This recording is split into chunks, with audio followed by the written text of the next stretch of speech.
큰 공동체 지혜 2권 제21장 헌신. 관계는 창조하는 것이 아니라 본디부터 갖고 있는 것임을 당신이 인지할 때 헌신이 일어날 수 있다. 당신은 관계를 맺기 위해 아무것도 하지 않았다. 관계는 전생에 기반을 둔 것이 아니다.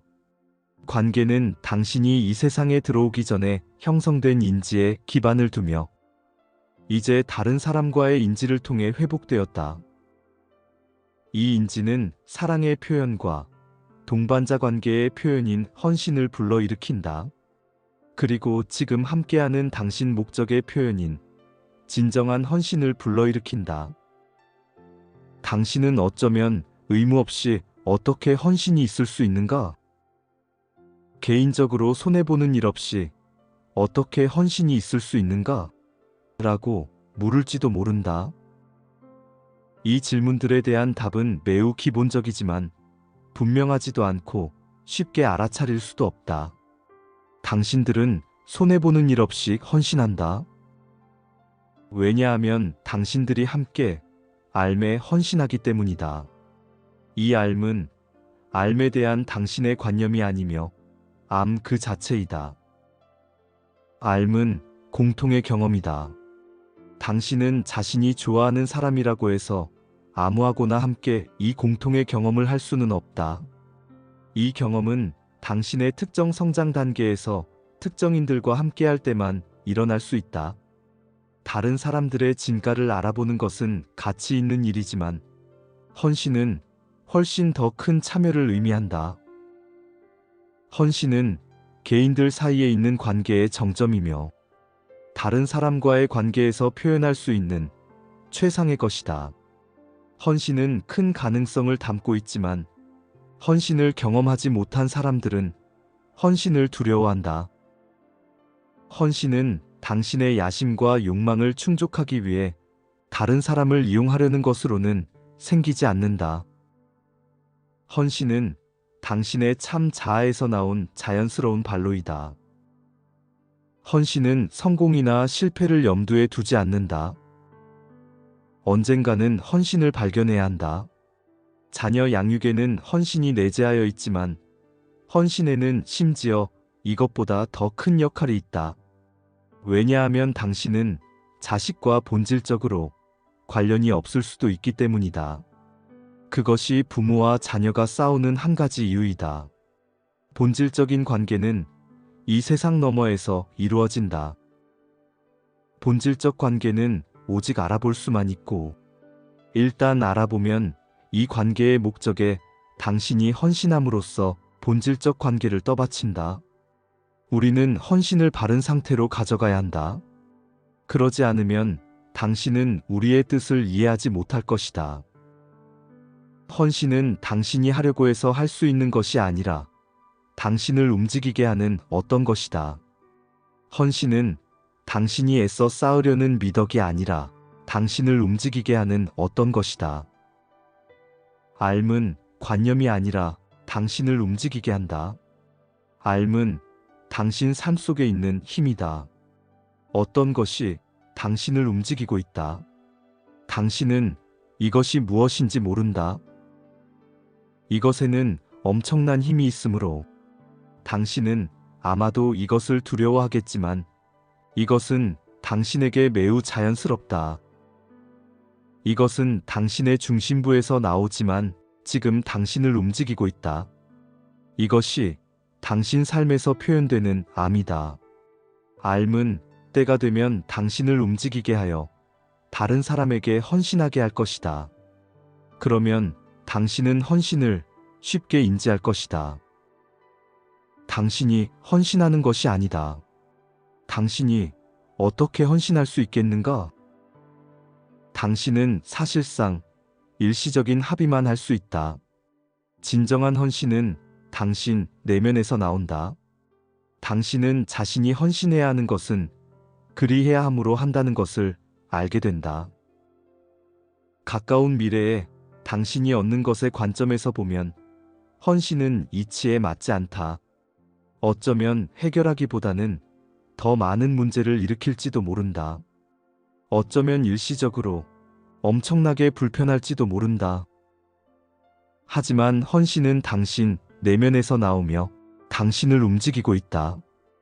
헌신은 마치 당신이 자신을 발견하고 동시에 자신을 내주는 것과 같다. 여기서 당신은 자기 내면에 있는 큰 힘에 자신의 권한을 넘겨준다. 이 큰 힘은 당신이지만 당신보다 더 크다.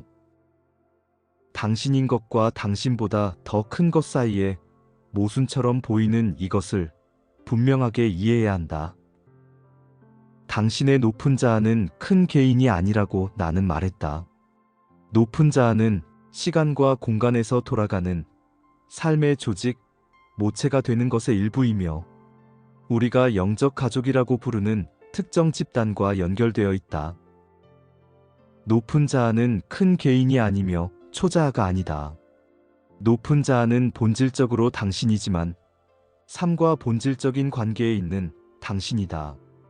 그리고 시간과 공간 속에서 봉사하는 분리되지 않은 당신이다. 왜냐하면 시간과 공간이 지금 당신이 있는 곳이기 때문이다. 이 수준에서 관계를 이해할 때 헌신이 자연스럽게 일어난다. 당신은 헌신하려고 시도할 필요는 없지만 헌신을 받아들이려면 당신의 큰 힘이 필요할 수도 있다. 관계는 삶 그 자체와 같다. 당신은 실제로 삶이 무엇인지 알 때까지는 삶을 아는 척한다. 당신이 자신의 가정들을 내려놓고 다른 것을 발견할 때까지는 그 가정에 따라 행동한다. 관계에서 사람들이 시도한 것이 외로움과 고립감으로 인한 그들의 어려움을 없애지 못한 것은 꽤 분명하다. 그렇지만 이 어려움들은 해결될 수 있다. 왜냐하면 그 어려움들을 원상태로 돌리는 것이 신의 계획이기 때문이다. 사람들은 두려움 때문에 매우 안달하지만 중요한 것을 결정하기 전에 자신들이 원하는 모든 것이 지금 확실히 있는지 알고 싶어 한다. 사람들은 종종 나에게 맞는 진정한 배우자를 찾을 것인가? 라고 묻는다. 이것은 매우 흔하고 자연스러운 질문이다. 나에게 진정한 동반자들이 있는가? 그것은 가능하지만 먼저 당신은 더 중요한 것을 찾아야 한다. 진정한 동반자는 삶의 목적에서 생기기 때문이다. 사람들은 목적이 줄 수 있는 모든 것을 원하지만 목적은 원하지 않는다. 그러므로 그들은 관념만으로 만족한다. 그들은 우리의 말이 단순히 더 많은 관념으로 들린다. 지금 나는 이 교사가 이렇게 말하는 것을 들었지만 이것은 저 교사가 말하는 것과 다르다. 나는 매우 혼란스럽다. 나는 이제 더 혼란스럽다. 나는 누구를 믿어야 할지 모르겠다. 목적을 먼저 찾아야 한다. 목적은 당신 내면에 내재하여 있다. 목적이 내재하여 있으니 당신 관계에 의미와 방향이 있을 것이며 진정한 결합이 일어날 수 있을 것이다. 당신은 동반자를 찾으러 갈 필요가 없다. 동반자가 당신을 찾겠지만 당신이 목적과 관련된 활동을 할 때 동반자가 당신에게 올 것이다. 이것이 바로 지금 돌아가는 삶이다. 당신은 삶과 독립된 것이 아니라 지금 삶과 함께 일하고 있다. 근본적으로 당신의 문제는 당신의 독립이다. 독립에는 자유가 없다. 당신은 배제된 사람이다. 그렇다면 어떤 자유가 있는가? 당신은 영적 가족을 잃었다. 당신은 삶을 잃었으며 오직 소망과 두려움만이 당신을 안내할 것이다. 이것은 아주 문제가 많은 세상을 낳는다. 그렇지만 이것은 당신의 헤리티지가 아니다. 당신은 이렇게 하려고 이곳에 온 것이 아니다. 이렇게 외롭고 황량한 삶을 살려고 이곳에 온 것이 아니다. 당신이 원하는 모든 것은 당신이 잃는다는 것을 당신은 안다. 하지만 이것은 당신을 위한 것이 아니다. 당신 내면에는 삶의 씨앗이 있다. 이 씨앗은 당신이 지금까지 얻고 회복한 모든 삶을 담고 있으며 이 삶에서 당신의 특정한 부름도 담고 있다. 그리고 당신 목적의 본질적인 관계들을 인지하는 당신의 능력도 담고 있다. 이것은 선물이다. 그렇지만 이것을 찾으려는 사람들이 많지 않다는 것은 분명하다. 이것이 바로 왕국이다. 공동체 및 동반자 관계를 찾는 열망에서 당신은 항상 영적 가족을 찾는다. 당신이 이렇게 하는 것은 전적으로 자연스러운 일이다. 그렇지만 당신은 성공을 가져오는 방식으로 찾아야 한다. 이것은 모든 세계에서 일어난다. 당신은 단지 배우기 위해서만 세상에 온 것이 아니다. 배움은 당신이 이곳에 온 이유의 작은 부분일 뿐이다. 학생이 되는 것은 재미있지만 학생들은 아직 삶과 결합하지 않았다. 그들은 단지 공부만 한다. 그들은 인간 삶의 주류에 진입하지 못했다. 여기서 당신의 목적은 당신의 삶을 발견하고 그 삶을 공헌하는 것이다. 그것은 말 그대로 가장 간결한 정의이다. 사람들은 배운다는 미명 아래 가장 위험하고 파괴적인 관계를 맺으려고 한다. 그것은 매우 고통스럽지만 배우는데 좋은 경험이다. 등 이런 식으로 말한다. 그런 경험은 관계를 맺을 이유가 아니다. 당신은 진실을 받아들일 때만 거짓을 버릴 수 있다. 당신 내면의 품은 삶에 있는 것이 바로 진실이다. 삶은 당신을 통해 미묘한 방식으로 표현된다. 주기적으로 삶은 당신을 통해 극적인 방식으로 표현된다. 삶은 당신이 생각하는 것처럼 생각하지 않는다. 삶은 관념 중에서 선택하지 않는다. 삶은 안다. 삶은 행동한다. 삶은 지적 생명체가 지닌 본능이다. 우리가 지지하는 것이 바로 암이다. 삶은 여기서 당신이 이루는 모든 성공의 중심이다. 삶은 당신의 가장 큰 열망이고 가장 큰 두려움이다. 그렇지만 삶은 발산하는 방식에서 매우 자비롭다. 당신에게 삶의 축복은 매우 분명하다. 당신이 돌이켜 생각해보면 삶이 어떻게 실수해서 당신을 보호하려고 했고 당신이 최선의 선택을 하고 바르게 적용하도록 당신을 안내했는지 당신은 깨달을 것이다. 심지어 삶은 때때로 당신의 삶을 구했다. 삶은 신비한 힘이며 많은 사람은 삶을 자신 너머에 있는 힘으로 여긴다. 신이 와서 나를 이 끔찍한 상황에서 구해주었다. 신은 그렇게 하지 않았다. 당신을 앞으로 나아가게 한 것은 암이다. 만약 당신이 삶을 분별하려는 당신의 능력과 성향을 파괴한다면 당신 삶은 끝나기 시작할 것이다. 당신의 존재는 다른 시기에 당신에게 다가가려고 할 것이다. 관계에서 결심해야 할 것들이 있다. 그것은 분명하다. 인지해야 할 것들이 있다. 당신은 무엇이 진짜이고 무엇이 가짜인지 알아내야 한다. 큰 자극을 주는 것처럼 보이지만 전혀 내용이 없는 끌림이 많다. 시시해 보이지만 그 내면에 신의 힘이 있는 다른 끌림들이 있다. 여기서 분별력을 배우는 것이 매우 중요하다. 삶이 지시할 때까지는 헌신하려고 시도하지 말라. 헌신하려고 시도하면 부정직해질 것이다. 당신은 사람들에게 자신이 헌신한다고 말하겠지만 첫 시험에서 당신은 떨어져 나갈 것이다. 그러니 자신의 계획을 마무리할 수 있는 일시적 동의를 하는 편이 더 현명하다. 그런데 헌신은 훨씬 더 크다. 헌신과 함께하면 당신은 소수의 사람이 할 일을 기꺼이 할 것이고 박수갈채를 거의 받지 않고도 기꺼이 그 일을 할 것이다. 왜 그러는가? 당신이 꼭 해야 하기 때문이다. 삶의 본질은 바로 이 꼭 해야 하는 것이다.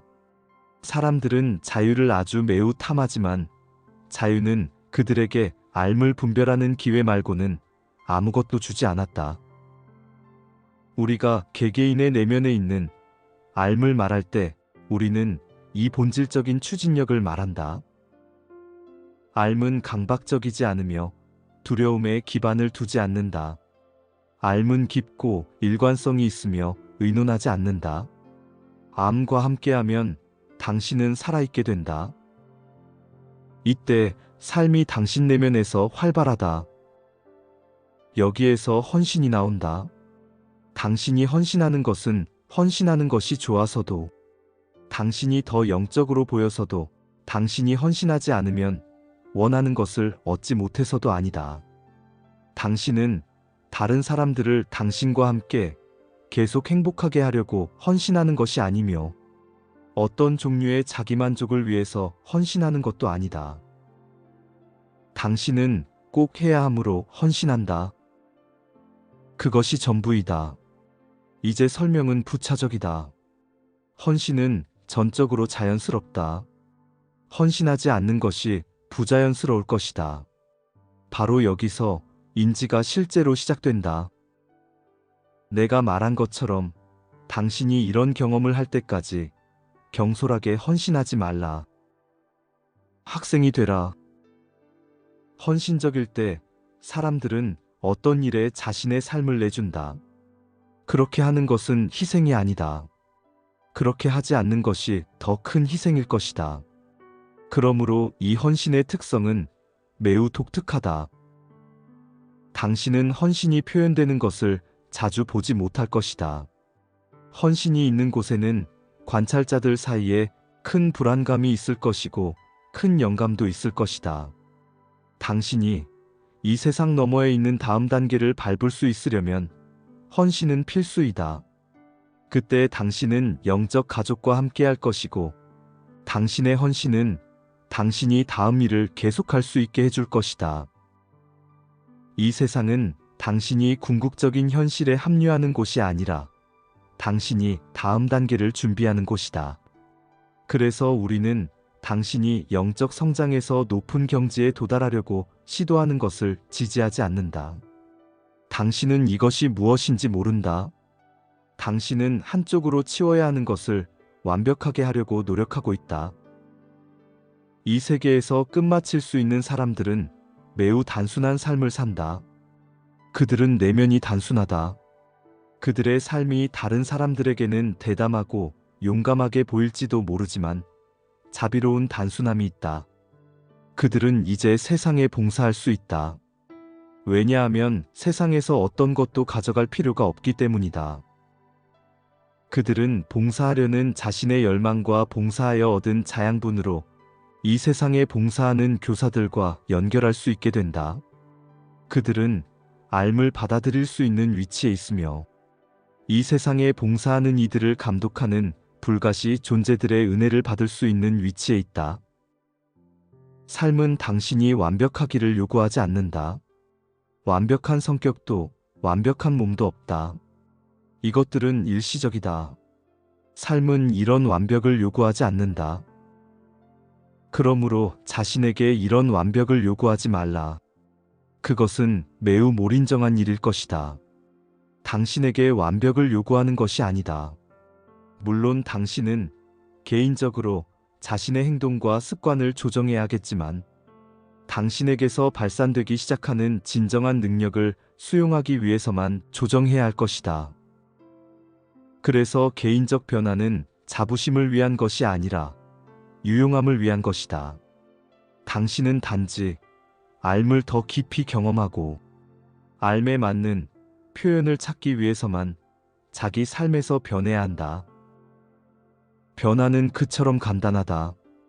변화에 대한 거창한 팡파르는 없다. 파괴적인 것들은 파괴적임으로 포기한다. 이제는 좋고 나쁜 문제가 아니라 방해가 아닌 도움을 선택하는 문제이다. 이렇게 할 때 당신이 삶 속으로 들어간다. 이때 당신은 가시 영역과 불가시 영역 모두에서 당신에게 봉사하며 돌아가는 삶을 보기 시작한다. 당신은 자신과 함께 있는 영적 현존을 느끼기 시작하고 현존을 분별하기 시작한다. 당신 삶은 아직 정의되지 않았지만 움직이고 있다. 대부분의 경우 당신의 삶이 알매에 봉사하면서 순조롭게 진행될 때까지는 당신이 삶의 부름을 알지 못할 것이다. 그 전에 자신의 부름을 경험하는 경우는 드물다. 삶의 부름을 받아들이려면 당신은 완전히 준비된 상태여야 한다. 사람들은 글쎄, 당신이 말하는 이 헌신이란 무엇인가? 헌신하면 나는 무엇을 얻을 수 있는가? 나는 이제 그저 봉사자인 것 같다. 나에게 무슨 이득이 있는가? 라고 말한다. 이득이 있다. 큰 이득이 있다. 자아의식, 방향감각, 다른 사람들과의 진정한 결합, 안정감, 삶의 연속성 등 이것들이 당신이 추구하는 모든 것이 아닌가? 여기서 이 모든 것이 당신 행복의 기본적이지 않은가? 삶은 당신에게 제공하기로 한 것을 제공할 것이고, 당신은 삶을 발견하면 삶에 주기로 한 것을 줄 것이다. 이것을 하는 데는 평생이 걸릴 것이다.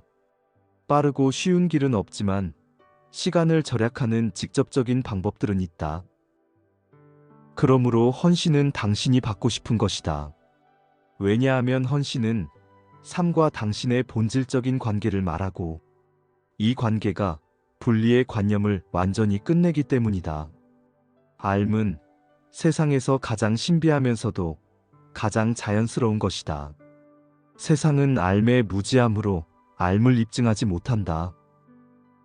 그렇지만 삶은 고향에서 당신이 가져온 유일한 현실이며 당신이 가져갈 유일한 현실이 될 것이다. 삶은 당신 내면에 있는 빛이다. 이 삶에서 당신에게 본질적으로 필요한 것들은 진정한 관계, 진정한 공동체, 진정한 목적, 진정한 부름을 위한 것이다. 이것들이 당신에게 본질적으로 필요한 것들이다. 자신이 누구라고 생각하든, 무엇을 하려고 하든, 어떤 사람이 되려고 하든, 당신에게는 이것들이 있을 것이다. 당신은 이것들을 없앨 수 없다. 이것들은 당신의 중심이다. 이 필요한 것들에 응답할 수 있는 수단을 받아들였을 때, 당신은 다른 사람들이 똑같은 것을 할 수 있도록 돕는 위치에 있을 것이다. 삶에 불을 붙인다. 삶이 당신 내면에서 더 분명해지면 삶은 다른 사람들에게 불을 붙일 것이다. 이렇게 하는 것은 전적으로 자연스러운 과정이다.